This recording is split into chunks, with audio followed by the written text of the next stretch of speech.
Bienvenue dans cette nouvelle vidéo consacrée à l'eau morphogénique, notre eau, je vous rappelle. Alors ça, c'est la texture de l'eau morphogénique lorsque vous êtes à une échelle macroscopique. La question qu'on va se poser maintenant, c'est qu'on a vu précédemment que une bactérie, c'est 99,6% d'eau si on inclut les ions, qui n'existent que parce qu'il y a de l'eau autour. Je vous rappelle que pour qu'un ion existe, il faut qu'il puisse être d'eau. S'il n'y a pas d'eau autour des ions, ces ions s'assemblent par force de Coulomb, et à ce moment-là, on n'a plus les ions, on a ce qu'on appelle du sel, si c'est du sodium et du chlorure, ou on a d'autres composés chimiques. Donc les ions sont nécessaires, donc sont nécessairement hydratés. On ne peut pas avoir de charge électrique sans eau. Voilà, donc maintenant, la question qu'on va se poser, c'est que quand même 99%, c'est énorme d'eau. C'est pas ce que je vois ici, c'est-à-dire que j'ai quand même, malgré que j'ai 99% d'eau, je vois bien que j'ai une cohésion, et la question que se sont posées les biologistes, c'est de savoir comment se trouvait cette eau lorsqu'on regarde une cellule. Donc là, je vous ai pris un petit dessin qui a un avantage. Alors, on le trouve très peu dans les livres de biologie, c'est ce que je ne comprends pas. Dans les livres de biologie, on nous montre des schémas, c'est-à-dire des fictions, des trucs qui n'existent pas, et puis après on raisonne sur des fictions. Là, je vous montre à quoi ressemble une cellule lorsqu'on met les choses à l'échelle, c'est-à-dire l'échelle de l'eau. Je vous rappelle que l'eau, c'est 0,33 nanomètres de diamètre. On l'a vu dans le petit calcul qu'on a fait à partir de la densité. On l'a vu aussi dans une des vidéos précédentes, un diamètre de 0,3 nanomètres. Donc ici, on a représenté à l'échelle, vous avez ici donc en jaune la membrane lipidique qui délimite la cellule. En vert, ce sont les chaînes polysaccharides qui décorent la membrane pour le système immunitaire, pour savoir à qui il a affaire. En bleu, donc, vous avez les réseaux d'actines, qui sont des protéines qui s'associent pour faire les autoroutes. En rose, ce sont les ribosomes. Là, vous avez une mitochondrie, qui est la base de la cellule. Et vous voyez, plus vous progressez ici, vous avez le schéma général qui est là. On part de l'extrémité de la cellule, de l'extérieur, et on progresse jusqu'au noyau. On voit ici donc la membrane nucléaire, le pore qui permet de rentrer, et ici c'est la chromatine et l'ADN qui est enroulé autour de la chromatine. Donc voilà, tout ça c'est à l'échelle. Et vous voyez tout de suite une chose qui est remarquable, cette chose-là est faite de 89% de molécules d'eau. Et on voit rien. C'est pour ça que les biologistes se font tromper, parce que évidemment, on ne leur montre jamais cette image qui nous dit que ce que vous voyez là, c'est 0,4% d'un être vivant. Tout le reste, c'est l'eau et les ions qui sont invisibles à cette échelle. Si vous voulez les voir, il faut grossir, il faut aller jusqu'à une échelle de 0,1 nanomètre, 1 milliardième de mètre, pour commencer à voir les eaux et les ions.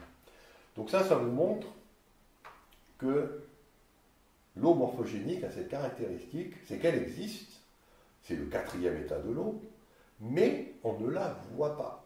C'est-à-dire ce qu'on voit, c'est quelque chose qui n'est pas de l'eau. Et c'est ça la petite gymnastique intellectuelle que vous devez faire avec Vicky, c'est que c'est toujours mettre de l'eau dans votre raisonnement. C'est-à-dire vous ne voyez pas d'eau, mais c'est pas grave, elle est là quand même. Et je vais vous montrer sous quelle forme exactement. C'est le but donc de cette diapositive. On va calculer, on va prendre un objet organique, là j'ai pris une protéine. Voilà comment on peut la représenter, c'est-à-dire que les molécules d'eau vont s'agglutiner autour de cette protéine. On pourrait aussi prendre la double hélice d'ADN, peu importe, avec ses ions, et bien aussi de l'eau. Il faut savoir que dans la cellule, tout est hydraté en fait. Et que ça, c'est la chose qu'il faudrait bien réaliser, c'est que si vous voulez entrer en contact avec une protéine, si vous voulez entrer en contact avec un ADN, d'un système qui est vivant, la première chose que vous rencontrerez, ce n'est pas de l'ADN, ce n'est pas de la protéine, c'est les couches d'hydratation. Vous rencontrerez en fait de l'eau. Et ça, c'est important de bien l'avoir en tête chaque fois que vous faites de la biologie. Chaque fois que vous voulez interagir avec une cellule, c'est de l'eau qui parle à l'eau, à la base. Après, évidemment, le dialogue peut être plus ou moins soutenu, Et si vous retirez les couches d'eau, ben là, vous pouvez commencer à faire de la physique et de la chimie. Mais en général, quand vous retirez les couches d'eau, ben vous n'avez plus des matières vivantes, vous avez des matières qui sont mortes. Voilà. Donc la vie, c'est essentiellement de l'eau qui interagit avec de l'eau en première approximation. Ensuite, on a des machines qui s'appellent la machine de Israelashvili. On va prendre deux plaques, très moléculairement non rugueuses, et on va mettre de l'eau entre ces plaques et on va les approcher comme ça. Et ce qu'on va voir, c'est comment l'eau s'organise lorsque les deux plaques viennent très près en contact. Donc là, vous voyez, ce qu'on voit, c'est que lorsqu'on est loin, eh bien, il n'y a quasiment pas d'interaction. C'est-à-dire que les plaques sont indépendantes. Par contre, dès qu'on commence à se rapprocher, là vous avez la distance qui est ici, qui est en... Bon, je n'arrive pas à lire, c'est pas grave. Vous verrez ça mieux sur le grossissement. Et regardez, vous voyez, ça oscille. C'est quoi ces oscillations? Eh bien, c'est tout simplement la structure des couches d'eau qui sont absorbées sur la plaque. C'est-à-dire que là, j'ai une première couche, c'est pour ça qu'il faut la passer, c'est un peu compliqué. Là, j'ai une deuxième couche, une troisième couche et une quatrième couche. Et puis ensuite, il n'y a plus d'eau. Et là, on voit la force, les plaques se collent très fortement les unes aux autres par interaction de surface non hydratée par le van der Waals. Donc on voit qu'il y a à peu près 4 couches d'eau qui se mettent sur toute surface hydratée. Et maintenant que vous savez que la molécule d'eau c'est 0,33 nanomètres, vous multipliez 0,33 nanomètres par 4, donc ça fait 1,2 nanomètres d'épaisseur. Ça veut dire qu'autour de toute matière, vous avez 1,2 nanomètres d'eau qui est structurée en couches. Et évidemment, c'est ça qu'on appelle l'eau morphogénique.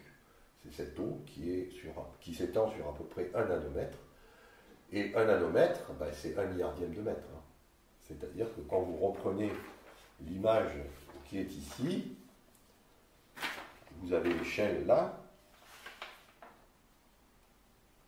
100 nanomètres, donc cette flèche fait 100 nanomètres. La couche d'eau qui existe sur tous ces matériels biologiques, c'est 1/100 de la longueur de cette flèche. C'est pour ça qu'on ne la voit pas.